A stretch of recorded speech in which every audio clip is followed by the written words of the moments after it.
Genetic code. Replication और transcription के दौरान एक न्यूक्लिक एसिड को कॉपी करके दूसरा न्यूक्लिक एसिड बनाया जाता है। ये प्रोसेस समझना आसान है क्योंकि ये कॉम्प्लीमेंटरिटी के आधार पर होता है, जहां एक न्यूक्लिक एसिड का स्ट्रैंड एक कॉम्प्लीमेंट्री स्ट्रैंड के फॉर्मेशन के लिए टेम्पलेट के रूप में काम करता है। लेकिन ट्रांसलेशन का प्रोसेस अलग है। ट्रांसलेशन में जेनेटिक इंफॉर्मेशन को न्यूक्लियोटाइड्स के पॉलिमर, न्यूक्लिक एसिड से ट्रांसफर करके अमीनो एसिड्स के पॉलिमर, प्रोटीन्स का सिंथेसिस होता है। रेप्लिकेशन और ट्रांसक्रिप्शन के विपरीत न्यूक्लियोटाइड्स और अमीनो एसिड्स के बीच कोई डायरेक्ट कॉम्प्लीमेंटरिटी नहीं होती है। फिर भी यह स्पष्ट है कि न्यूक्लिक एसिड्स यानी जेनेटिक मटेरियल में चेंज होने पर प्रोटीन्स में अमीनो एसिड्स का सीक्वेंस चेंज होता है।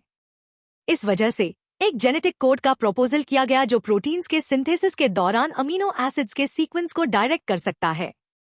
जेनेटिक कोड डिसाइफरिंग अ मल्टीडिसिप्लिनरी चैलेंज। जेनेटिक मटेरियल की बायोकेमिकल नेचर डिटरमाइन करना और डीएनए का स्ट्रक्चर डिटर्मिनिंग करना दोनों ही बहुत ही एक्साइटिंग थे। लेकिन जेनेटिक कोड का प्रपोजिशन और डिसाइफरिंग यानी कोड का विश्लेषण करना और उसे समझना सबसे चैलेंजिंग था। इसमें कई डिसिप्लिन्स के साइंटिस्ट्स का इन्वॉल्वमेंट रिक्वायर्ड था, फिजिसिस्ट्स, ऑर्गेनिक केमिस्ट्स, बायोकेमिस्ट्स और जेनेटिसिस्ट्स। George Gamow's contribution. एक इम्पॉर्टेंट फिगर इस एफर्ट में जॉर्ज गैमो थे, जो एक फिजिसिस्ट थे। गैमो ने एक महत्वपूर्ण कॉन्ट्रीब्यूशन दिया। उन्होंने यह बताया कि कैसे 4 न्यूक्लियोटाइड बेसिस 20 अमीनो एसिड्स के लिए कोड कर सकते हैं। The challenge. सिर्फ 4 बेसिस हैं और अगर इन्हें 20 अमीनो एसिड्स के लिए कोड करना है तो कोड को बेसिस के कॉम्बिनेशन से बनाना चाहिए।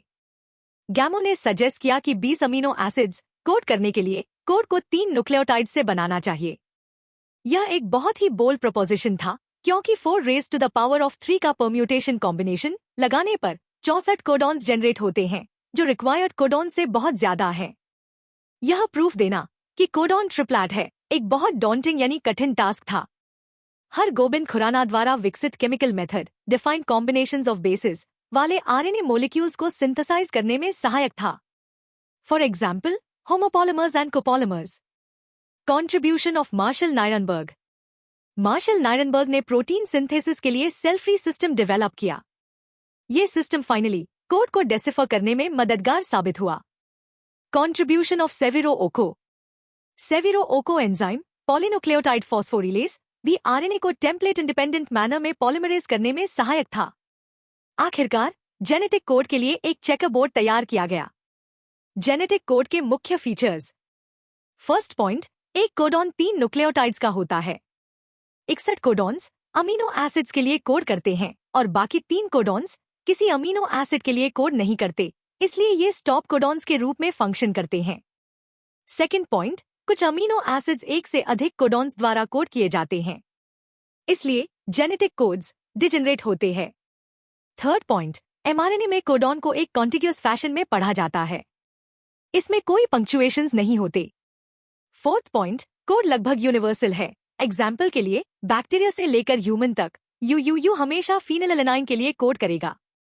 इस नियम के कुछ एक्सेप्शंस पाए गए हैं, जैसे कि माइटोकॉन्ड्रियल कोडॉन्स में और कुछ प्रोटोजोइन्स में।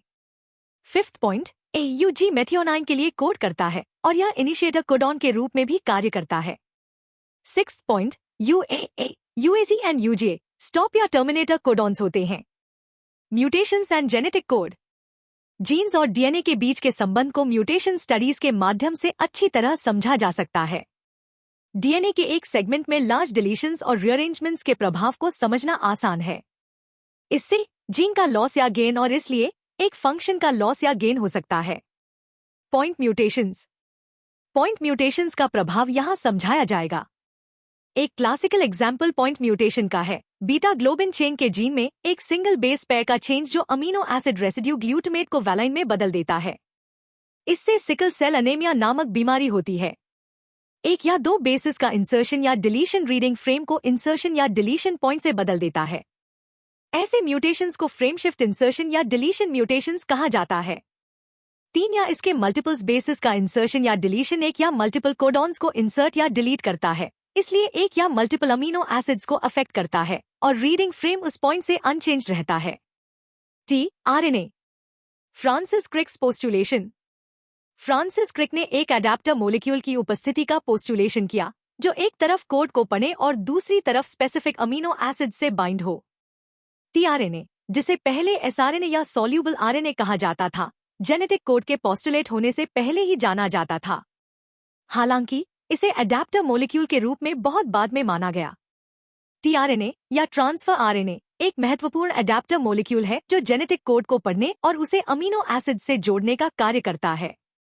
फ्रांसिस क्रिक ने कोड के प्रपोजिशन के बहुत पहले ही यह स्पष्ट कर दिया था कि एक ऐसा मैकेनिज्म होना चाहिए जो कोड को पढ़े और उसे अमीनो एसिड से जोड़े, क्योंकि अमीनो एसिड्स में कोई ऐसी स्ट्रक्चरल विशेषता नहीं होती जो कोड को यूनिकली पढ़ सके।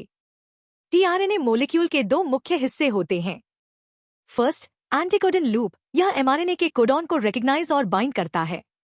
And second, amino acid binding site, यह स्पेसिफिक अमीनो एसिड को बाइंड करता है।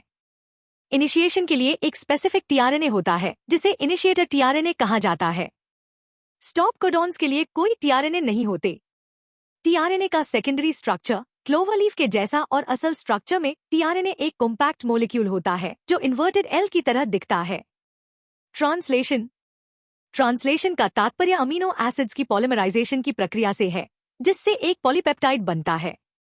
पॉलीपेप्टाइड चेन में अमीनो एसिड्स का ऑर्डर एमआरएनए में बेसिस के ऑर्डर द्वारा निर्धारित होता है। अमीनो एसिड्स एक बॉन्ड द्वारा जुड़े होते हैं जिसे पेप्टाइड बॉन्ड कहा जाता है। पेप्टाइड बॉन्ड फॉर्मेशन के फॉर्मेशन में एनर्जी की आवश्यकता होती है, इसलिए पहले फेज में ही अमीनो एसिड्स को एटीपी की उपस्थिति में एक्टिव किया जाता है। अब ये एक्टिवेटेड अमीनो एसिड्स अपने कॉग्नेट टीआरएनए से जुड़ता है। इस प्रक्रिया को सामान्यतः टीआरएनए की चार्जिंग या अधिक स्पेसिफिक रूप से अमीनो एसिलेशन ऑफ टीआरएनए कहा जाता है। अगर दो ऐसे चार्ज टीआरएनए को पर्याप्त निकट लाया जाए तो उनके बीच पेप्टाइड बॉन्ड का निर्माण होता है, जो ऊर्जा की दृष्टि से अनुकूलित होता है। कैटलिस्ट की उपस्थिति पेप्टाइड बॉन्ड निर्माण की दर को बढ़ा देती है। Cellular factory for protein synthesis, ribosome structure and function. Protein के सिंथेसिस के लिए जिम्मेदार सेल्यूलर फैक्ट्री राइबोसोम है।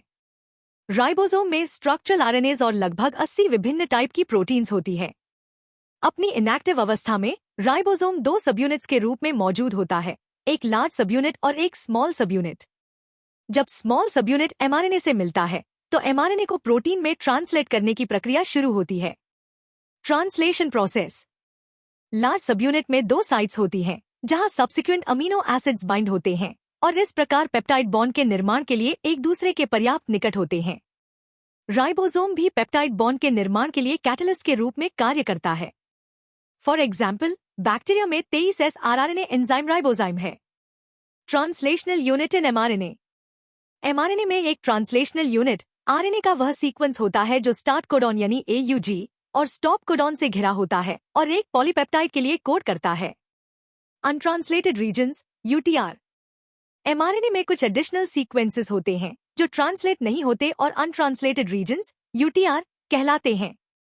UTRs दोनों 5 प्राइम एंड यानी स्टार्ट कोडॉन से पहले और 3 प्राइम एंड यानी स्टॉप कोडॉन के बाद होते हैं। इनकी एफिशिएंट ट्रांसलेशन प्रोसेस के लिए आवश्यकता होती है। Initiation of translation. इनिशिएशन के लिए राइबोसोम एमआरएनए से स्टार्ट कोडॉन AUG पर बाइंड करता है, जिसे केवल इनिशिएटर टीआरएनए पहचानता है। राइबोसोम प्रोटीन सिंथेसिस के एलोंगेशन फेज में प्रवेश करता है। इस चरण के दौरान अमीनो एसिड से जुड़े टीआरएनए के कॉम्प्लेक्सेस सिक्वेंशियली एमआरएनए में अप्रोप्रिएट कोडॉन से बाइंड होते हैं। टीआरएनए एंटीकोडन के साथ कॉम्प्लीमेंट्री बेस पेयर्स बनाते हैं। राइबोसोम एमआरएनए के पर एक कोडॉन से दूसरे कोडॉन की ओर बढ़ता है।